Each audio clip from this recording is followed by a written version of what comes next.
Assalamualaikum warahmatullahi wabarakatuh. Saya Anissa Karisma Maulida dari SMP Negeri 1 Cileunyi akan membacakan cerita pendek karya diri saya sendiri, Anissa Karisma, yang bertema Lebaran Hari Raya Idul Fitri dengan judul Harmoni Dalam Kehidupan.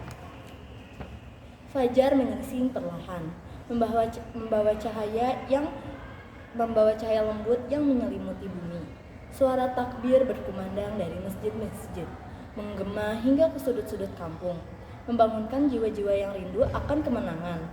Udara pagi terasa segar, bercampur dengan aroma khas daun kelapa yang melilit ketupat, dan wangi opor yang menyeruak dari dapur.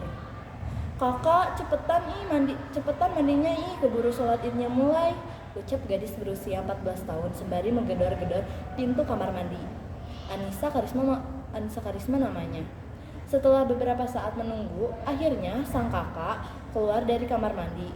"Aduh, udah jam berapa ini? Keburu mulai sholat idnya juga, hahaha," ucap kakak menjahili Anissa.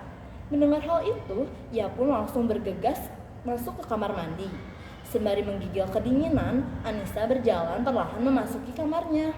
Matanya berbinar melihat gaun lebaran yang sangat elok dan sangat ia nantikan untuk memakainya di hari kemenangan ini.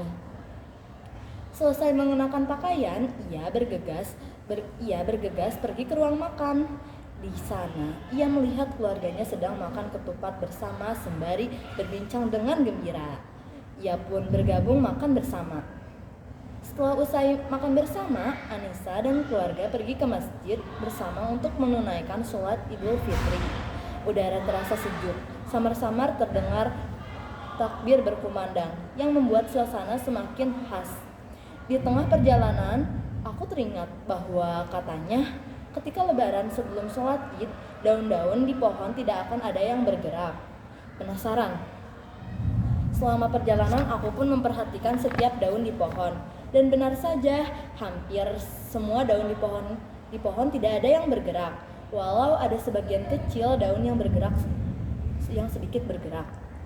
Selesai menunaikan sholat id dan bersalam-salaman, Anissa dan keluarganya pun pulang ke rumah.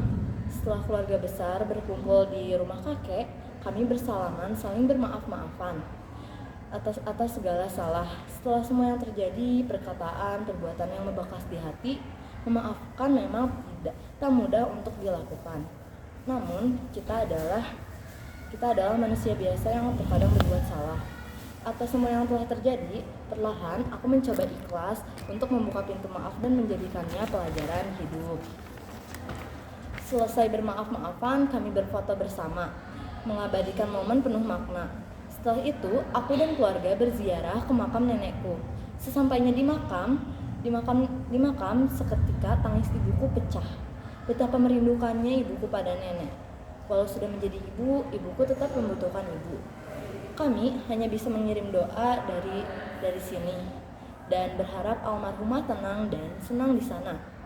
Tak jauh dari makam, kami mengunjungi rumah saudara, bermaaf-maafan dan berbincang sebentar.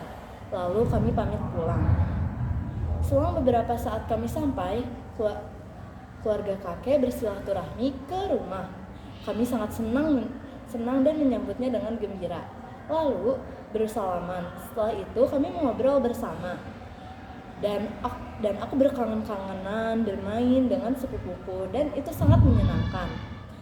Di tengah keasyikan momen lebaran, kakek dan keluarga yang sudah kerja membagikan THR pada kami para cucu.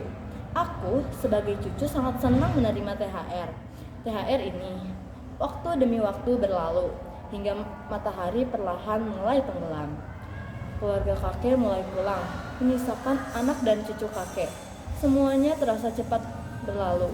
Namun memori indah ini sudah abadi dalam ingatanku. Dan begitulah cerita pendek saya ketika Lebaran Idul Fitri. Sekian dan terima kasih. Wassalamualaikum warahmatullahi wabarakatuh.